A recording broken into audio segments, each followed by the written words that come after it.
लातूरच्या जिल्हा परिषद अध्यक्षपदी अखेर भाजपाच्या उषा तळेगावकर यांची बिनविरोध निवड झाली आहे, तर उपाध्यक्षपदावर राष्ट्रवादीच्या दयानंद सुरवसेंची निवड झाली आहे। यामुळे अखेर लातूरच्या जिल्हा परिषदेवर भाजपा राष्ट्रवादीच्या युतीची सत्ता स्थापन झाली आहे आणि त्याचबरोबर अभिमन्यू पवार आणि संभाजी पाटील निलंगेकर यांच्यातील कुरघोडीच्या राजकारणात संभाजी पाटील निलंगेकरांनी बाजी मारली आहे। म्हणूनच लातूरमधली ही चुरस विशेष रंगतदार ठरली।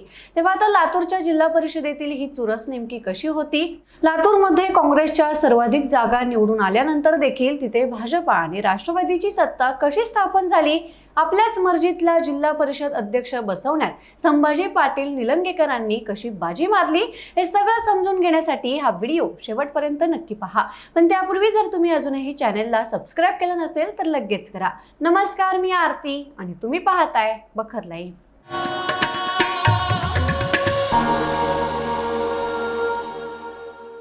आधी सांगितल्याप्रमाणेच जर आपण सध्याच्या घडीला लातूरच्या जिल्हा परिषदेचा विचार केला तर तिथे उषा तळेगावकर यांची बिनविरोध निवड झाली आणि उपाध्यक्षपदावर राष्ट्रवादीच्या दयानंद सुरवसेंची निवड झाली आणि तिथल्या जिल्हा परिषदेवर भाजपा राष्ट्रवादी युतीचा झेंडा फडकला।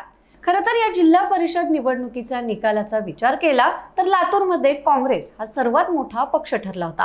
इथे जिल्हा परिषदेच्या 59 जागांपैकी काँग्रेसच्या 23, भाजपाच्या 18, अजित पवारांच्या राष्ट्रवादीच्या 12, शरद पवारांच्या राष्ट्रवादीची 1, शिंदे गटाची 1 आणि मनसेची 1 जागा निवडून आली होती। यात विशेष बाब म्हणजे यात मागील निवडणुकीत केवळ 15 जागांवर विजय मिळवणाऱ्या काँग्रेसने यंदा 23 जागा जिंकत अमित देशमुखांच्या नेतृत्वात काँग्रेसने जोरदार मुसंडी मारली आणि देशमुखांचा बालेकिल्ला पुन्हा खेचून आणण्याच्या दृष्टीने पावलं टाकली। त्यामुळेच या सगळ्यात अमित देशमुखांच्या विरोधात उभे असलेल्या संभाजी पाटील निलंगेकर, अभिमन्यू पवार आणि रमेश कराड या दिग्गजांची प्रतिष्ठा चांगलीच पणाला लागली होती। मात्र निकालानंतर या लढतीत अमित देशमुखांची खेळी यशस्वी ठरल्याचं दिसून आलं।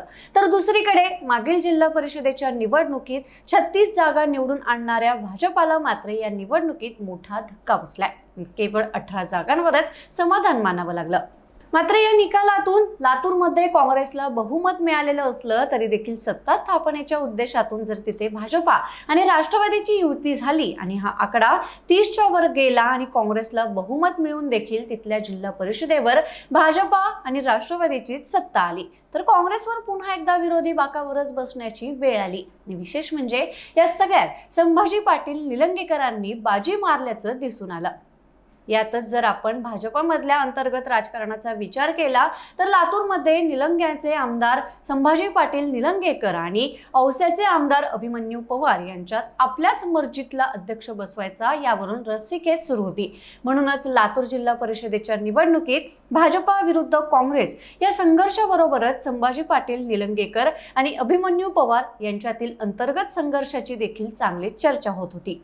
यात खरं तर यंदा जिल्हा परिषद अध्यक्षपद औसा तालुक्याला मिळेल असं वाटत होतं। यासाठी स्वतः अभिमन्यू पवारांनी जोरदार फिल्डिंग लावली होती। भाजपच्या लोदगा गटाकडून निवडून आलेल्या पूनम मुक्ता जिल्हा परिषद अध्यक्ष बनतील हे जवळपास फिक्स झालं होतं। मात्र अंतिम क्षणी लातूर जिल्हा परिषदेत हालचालींना वेग आला। सोमवारी दुपारनंतर अचानकच इथली राजकीय समीकरणं बदलली। संभाजी पाटील निलंगेकरांनी आपली बाजू भक्कम करण्याच्या दृष्टीने जोरदार फिल्डिंग लावली। यात त्यांना राष्ट्रवादीचे जिल्हाध्यक्ष डॉक्टर अफसर शेख यांनी देखील साथ दिली। यावेळी अफसर शेख यांनी आपलं राजकीय वैर आणि मतभेद लक्षात घेऊन पूनम मुक्ता यांच्या उमेदवारीला विरोध केला आणि अभिमन्यू पवारांना विरोध करत संभाजी पाटील निलंगेकरांची बाजू उचलून धरली। त्यामुळे संभाजी पाटील निलंगेकर आणि राष्ट्रवादी यांच्यातील एकीमुळे अभिमन्यू पवारांना माघार घ्यावी लागली आणि पूनम मुक्ता जिल्हा परिषद अध्यक्ष बनवून लिंगायत समाजाच्या हातात नेतृत्व देण्याचं त्यांचं स्वप्न भंगलं। म्हणूनच अभिमन्यू पवारांना माघार घ्यावी लागल्याने समर्थकांमध्ये नाराजीचा सूर उमटला आणि पवार विरुद्ध निलंगेकर यांच्यातील संघर्षात आपल्याच मर्जीतला जिल्हा परिषद अध्यक्ष बसवून संभाजी पाटील निलंगेकरांनी बाजी मारली आणि या राजकारणात अभिमन्यू पवारांना माघार घ्यावी लागली। म्हणूनच आता लातूर जिल्ह्यात सगळीकडे संभाजी पाटील निलंगेकरांच्या खेळीची चर्चा सुरू आहे। त्यामुळे या सगळ्या घडामोडींबद्दल तुम्हाला काय वाटतं? तुमच्या प्रतिक्रिया आम्हाला कमेंट करून नक्की कळवा आणि हा व्हिडिओ आवडला असल्यास लाईक करा, शेअर करा आणि बखर लाईव्हला सबस्क्राईब करायला विसरू नका। धन्यवाद।